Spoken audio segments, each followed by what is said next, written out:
하겠습니다. 나는 이 목소리는 안 됩니다. 나는 하나님의 사람입니다. 나는 아무 주장을 할 수 없습니다. 나는 하나님의 기쁨을 위해 존재합니다. 누구에게나 인정받고 사랑받고 사랑받는 좋은 사역자가 아니라 오직 하나님의 좋은 자녀가 되겠습니다. 아멘. 네, 이제부터는 제 눈을 마주쳐야 돼요. 끝까지. 네. 여러분을 혹 잊어버리거나 길을 잃어도 여러분을 사랑하는 하나님은 결코 여러분을 놓지 않습니다. 포기하지 않습니다. 이 자리에 어떤 경우로 왔든 하나님의 사랑 없이는 한 사람도 이 자리에 앉아있을 사람이 없어요. 그래서 사랑하는 우리 로뎀가족 여러분, 지치고 상하고 또 자존심으로 똘똘 뭉친 겁대기를 다 후를 벗어던지기를 주님의 이름으로 축복합니다. 지금의 모습 그대로 하나님이 저와 여러분을 사랑합니다. 그래서요, 성경을 보기 위해 성경을 보지 마시고 나를 보기 위해, 자신을 보기 위해 성경을 보시기를 바랍니다. 설교를 듣기 위해서 설교 듣지 마시고요, 자신을 보기 위해서 설교를 들으시기를 바랍니다. 천하의 바보가 여기 있어요. 나이 많으신 어르신들도 안 걸린다는 보이스피싱을 당했고요.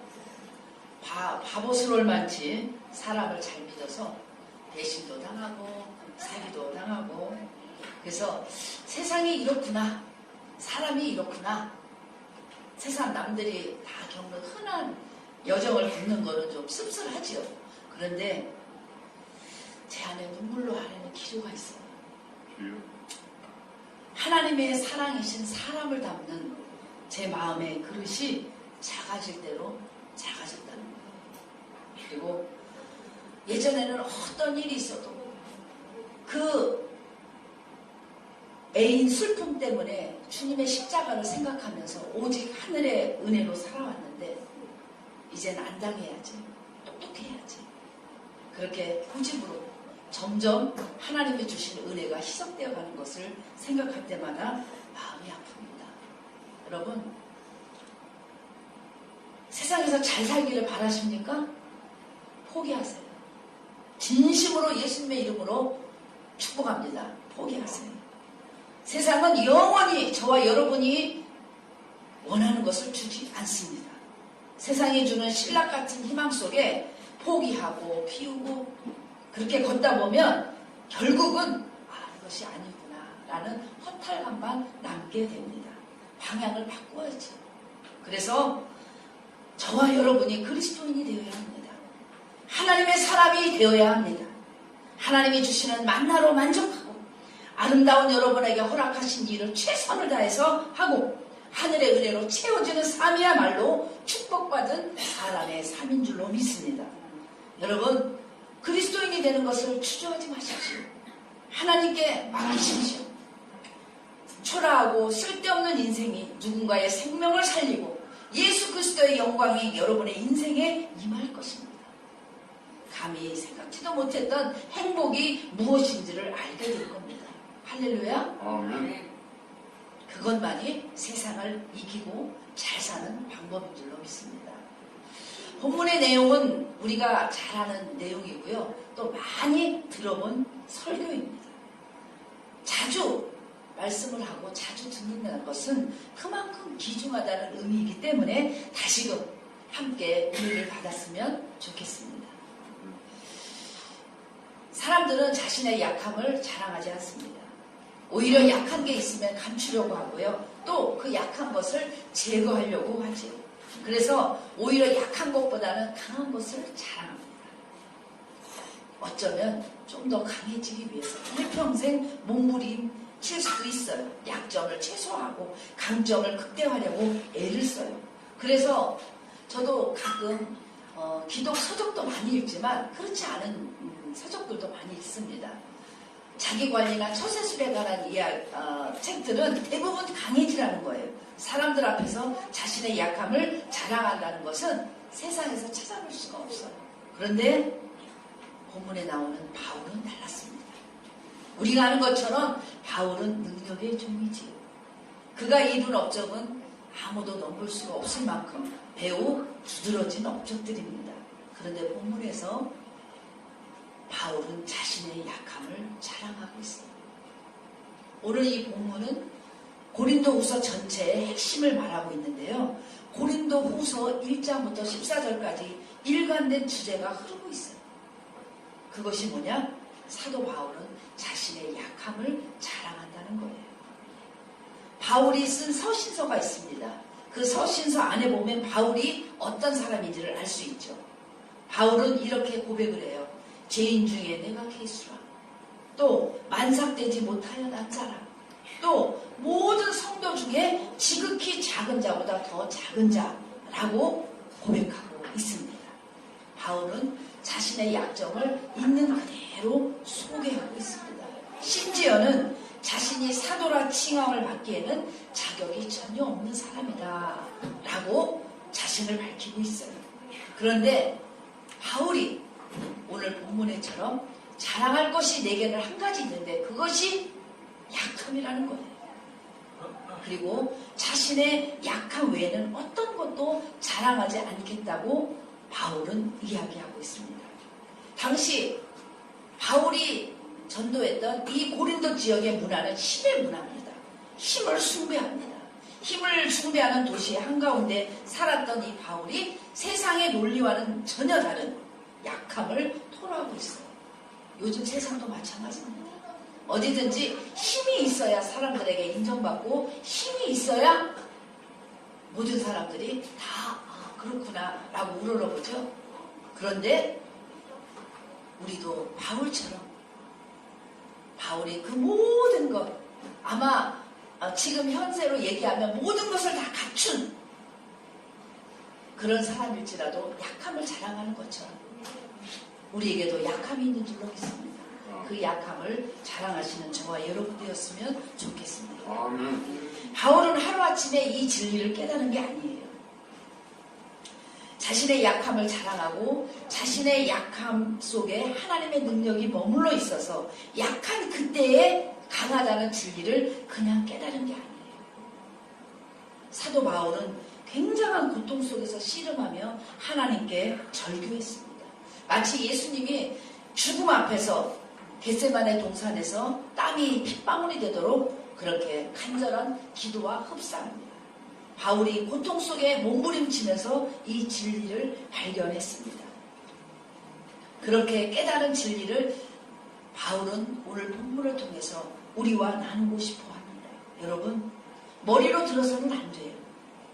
성경을 아무리 읽어도 기도를 아무리 해도 내가 신앙의 연수를 자랑하지 말고 온 몸과 영혼이 이 바울이 하나님이 바울을 통해서 깨달은 이 진리를 나의 것으로 받아들이면 저와 여러분의 삶 속에 거대한 역사가 일어날 줄로 믿습니다. 아멘. 인생을 완전히 바꾸어 놓는 엄청난 역사가 일어날 것입니다. 아멘. 그런 은혜가 저와 여러분에게 있기를 바랍니다. 교회는 많이 다녔죠? 설교도 아마 많이 들었을 거예요. 그러나 그것이 내 속에서 꿈틀거리는 생명력으로 잉태되지 않으면 아무 소용이 없어요. 여러분, 강하다고 자랑하는 것들은 언젠가는 무너집니다. 하나님의 백성이라면 하나님께서 쓰시고자 한다면 하나님께서 반드시 그것을 무너뜨리세요. 그것이 얼마나 하찮은 것인지를 깨닫게 하세요. 잘 아는 모세가 있습니다.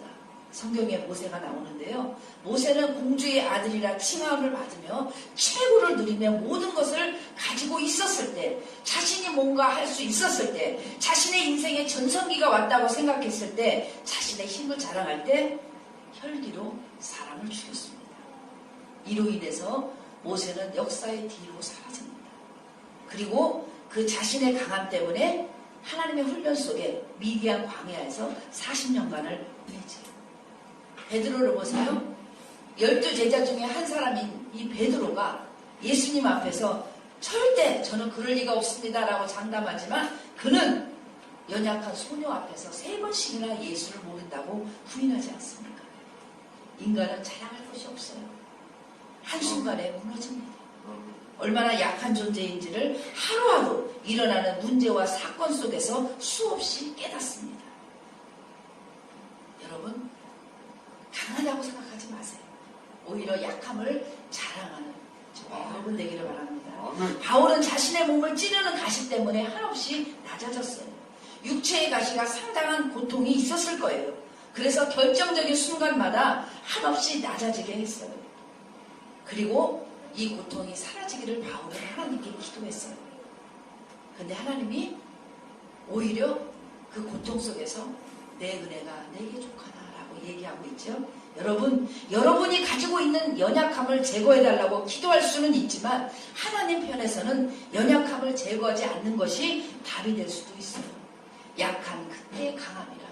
이것이 무슨 의미냐면 첫째, 약할 때에 하나님을 강하게 의지하게 된다는 거예요. 여러분, 우리에게 자랑할 것이 조금만 있으면 하나님을 의지하지 않아요. 내게 뭔가 조금 있으면 절대 하나님을 의지하지 않습니다. 여러분 앞에 서 있는 저도요, 정말 막막한 한계 상황이 다가와야 그때서야 하나님 앞에 순복하고 나가요. 조금 잘 될만 하고 조금 숨통이 뜨이면 하나님 앞에 정말 절절한 기도가 나오지 않습니다. 그것이 우리의 한계입니다. 그래서 하나님을 온전히 의지하려면 우리 안에 있는 힘을 다 빼야 됩니다. 자신의 무력함을 인정해야 합니다. 그래서 그 정도가 돼야 조금 이제 배부르거나 형편이 낮아도 기도하게 됩니다. 여러분의 삶이, 저와 여러분의 삶이 어렵고 약하고 지치고 삶의 문제가 많습니까? 또는 굉장히 어려운 시기를 보내고 계세요? 인간적으로 보기에는 힘든 시기가 오히려 영적으로는 좋은, 하나님의 좋은 꼴을 먹는 시기인 줄로 믿습니다. 아멘. 세상적으로 편하고 좋은 것을 구하지 마세요. 오히려 어렵고 힘들 때 더 아무도 세상이 줄 수도 알 수도 없는 하나님의 놀라운 은혜를 맛보시기를 주님의 이름으로 축복합니다. 고린도후서 1장 8절 9절에 보면 이렇게 나와 있어요. 형제들아, 우리가 이 아시아에서 당한 환난을 너희가 모르기를 원하지 아니하오니 힘에 겹도록 심한 고난을 당하여 살 소망까지 끊어지고 우리는 우리 자신의 사형 선고를 받은 줄 알았으니 이는 우리로 자기를 의지하지 말고 오직 죽은 자를 다시 살리시는 하나님만 의지하게 하시니라. 아멘. 이게 무슨 뜻이냐면요, 자신이 당한 이 극심한 환난 때문에 오히려 하나님만 의지하게 하시라는 하나님의 뜻을 바울은 깨달았어요. 혹여 우리 사랑하는 로델 가족 중에 어려운 시기를 보내고 계십니까? 영적으로 하나님이 이제 여러분의 영혼을 만지시고 위로해 주시고 하나님의 기적 같은 은혜가 임하게 될 줄로 믿습니다. 아멘. 그래서 부탁을 드립니다. 그냥 보내시면 안 돼요. 이 고통을 낭비하면 절대 안 돼요. 그 고통 속에서 하나님이 주신 인생의 보화를 캐내시기를 축복합니다. 친구가 많을 때보다 외로울 때, 건강할 때보다 병들었을 때, 성공했을 때보다 실패했을 때, 사람들로부터 비난받을 때, 배고플 때, 배신당할 때가 가장 좋은 때입니다. 모든 것이 의지할 것이 다 없어지면 오직 하늘밖에는 볼 게 없어요. 사실 그렇지 않습니까? 형제, 친구, 가족, 그렇지 않습니다. 정말 어려울 때는 돌아서는 것도 형제고 돌아서는 것도 가장 가까운 사람이. 그렇기 때문에 우리는 만약 여러분들이 무언가 문제가 있다면 그 문제를 통해서 하나님의 나를 향하신 절절한 그 사랑을 깨닫는 은혜가 있기를 바랍니다. 여러분은 무엇을 의지하고 있습니까? 사람을 의지하지 않고, 돈을 의지하지 않고, 세상의 명예를 의지하지 않고, 세상의 자랑거리를 의지하지 않고 오직 주님만을 바랄 때 하늘의 능력이 임한 줄로 믿습니다. 바울이 더 이상 아무것도 붙들지 않았어요. 다 내려놓았어요. 죽음의 고비도 넘기고 모든 핍박과 환난을 넘긴 그 바울이 이제서 자신의 연약함을 하나님 앞에 의탁하며 자랑했습니다. 여러분, 저와 여러분도 일평생 하나님 외에는 의지하지 않고 약함만 자랑하시기를 예수 그리스도 이름으로 축복합니다. 축복합니다. 일평생 하나님 나 좀 살려주세요. 하나님 이 사업 잘 되게 해주세요. 하나님 내게 건강을 주세요. 하나님 이 일만 잘 해결되게 해주세요. 라고 기도하지 마세요. 하나님이 모를 리가 없습니다. 여러분의 형편과 처지를 모를 리가 없어요. 그때 하나님이 내게 주시는 사인이 무엇인지, 메시지가 무엇인지 깨닫게 달라고 기도하시기를 바랍니다. 둘째, 약할 때 하나님의 임재를 더욱 강하게 경험할 수 있어요. 우리는 언제 어느 때나 기쁠 때나 슬플 때나 우리와 동행하신 하나님이 말씀을 통해서 내가 너희와 함께 세상 끝날까지 함께 하신다고 말씀하고 있습니다. 그런데 우리는 하나님의 임재를 느끼지 못합니다. 우리의 삶이 왜 힘들어요? 하나님의 임재를 느끼지 못하기 때문에 그렇습니다. 그래서 하나님의 임재를 느낀 사람은 삶이 달라져요. 언행이 달라집니다. 말도 함부로 하지 않고.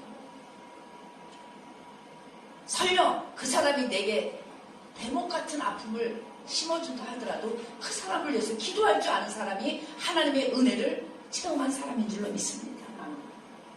아무리 힘든 일이 있어도 하나님의 임재를 느끼면 이길 수 있어요. 하나님이 나와 함께 하신다는 하나님의 이 임재를 경험하면 넉넉히 이길 수 있어요. 그래서 마태복음 28장에 보면 예수님께서 승천하시기 전에 제자들에게 내가 너희와 함께 끝날까지, 세상 끝날까지 함께 하시는 이 말씀을 한다고 약속을 하셨는데, 이거는 뭐냐? 앞으로 너희에게 어려움이 없게 하시겠다, 이렇게 말씀하신 게 아니에요. 그것은 너희와 항상 함께 하리라는 이 말은 어려움 속에서도 내가 함께 함으로 모든 것을 넉넉히 능히 이길 수 있다라는 의미입니다. 여러분, 살면서 문제가 없기를 기도하지 마세요. 우리는 우리의 연약함을 너무 잘 알아요. 아니, 간사할 정도로 이기적인 걸 너무 잘 압니다. 문제가 있으면 그 문제 때문에 우리는 자신을 내려놓기도 하고 자신을 포기하기도 하고, 또 가만히 보세요. 아픔 당한 사람이 아픔을 볼 줄 알아요. 사랑을 받은 자가 사랑을 할 줄 알아요.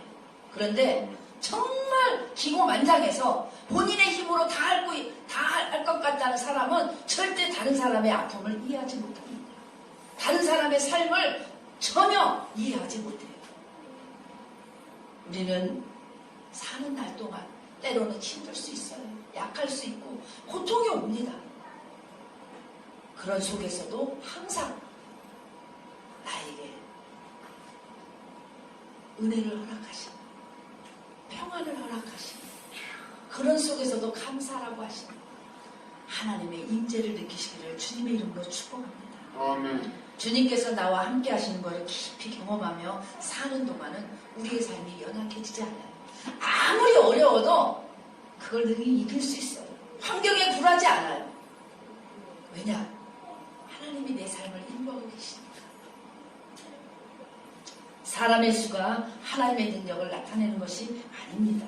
단 한 사람이라도 하나님의 능력을 믿고 자신의 약함을 자랑하며 하나님 앞에 나아갈 때 하나님의 역사가 비로소 시작되는 줄로 믿습니다. 누가 자신의 약함을 자랑할 수 있겠습니까? 하나님의 능력을 확고하게 믿는 사람이 자신의 약함을 자랑할 수 있습니다. 바울이 하나님의 능력에 대한 확신이 있었기 때문에 기꺼이 자신의 능력을 포기하는 것처럼 하나님의 능력이 얼마나 엄청난 것인 것을 아는 사람은 자신의 연약함을 자랑할 수 있습니다. 여러분, 지금부터는 내가 이렇게 잘 되고 내가 이런 거를 자랑하지 마시고요. 내가 지금은 좀 어려우니 기도해 주십시오. 내가 이렇게 너무너무 잘 돼서 교만하지 않게 기도해 주십시오. 내게 하나님이 이런 좋은 일을 맡기셨는데 이 일을 하나님의 능력으로 잘 감당할 수 있게 기도해 주십시오. 그런 은혜가 있기를 바랍니다. 말씀을 맺습니다. 고린도전서 1장 27절에 이런 말씀이 있어요. 그러나 하나님께서 세상에 미련한 것들을 택하사 지혜 있는 자들을 부끄럽게 하려 하시고 세상에 약한 것들을 택하사 강한 것들을 부끄럽게 하려 하시며 세상에 약한 것들을 택하셔서 강한 것들을 부끄럽게 하려 하신다고 기록되어 있습니다. 여러분 마음 푹 놓고 연약해지시길 바랍니다. 자신의 약함에 대해서 두려워하지 마세요. 자랑스럽게 약해지기 바랍니다. 여러분의 약함은 전혀 문제되지 않습니다. 여러분의 약함은 하나님의 나라의 능력을 드러내는 일의 필수 조건입니다. 그래서 더 약할수록 약함을 자랑하면서 하나님을 의지하는 저와 여러분 되었으면 좋겠습니다. 그래서 부탁드릴 말이 하나 더 있어요. 약한 것 때문에 울부짖으며 그 약한 것을 해결하려 하지 말고 약함을 인정하고 받아들이시기를 주님의 이름으로 축복합니다. 여러분의 삶에 하나님의 형용할 수 없는 위대한 능력이 임할 것입니다. 저를 보세요. 제가 살아온 삶이 간증입니다. 저는 어렸을 때부터 아팠고요. 제가 이렇게 멋있는 아멘을 안 하시네요. 아멘. 네. 이런 멋있는 모습으로 감히 저보다 정말 멋있는 여러분 앞에서 설교를 한다는 일, 또 제 이 아픈 다리를 가지고 전 세계를 돌면서 춤을 출 수 있다는 것, 감히 생각지도 않은 일이었습니다. 여러분의 삶이 하나님 손에 붙들리기를 주님의 이름으로 축복합니다. 여러분의 삶이 하나님 함께 붙들려서 감히 생각지도 못하는, 감히 기도하지도 않았던 하나님의 놀라운 일들을 여러분의 간증거리가 되기를 주님의 이름으로 축복합니다. 아멘. 기도하겠습니다.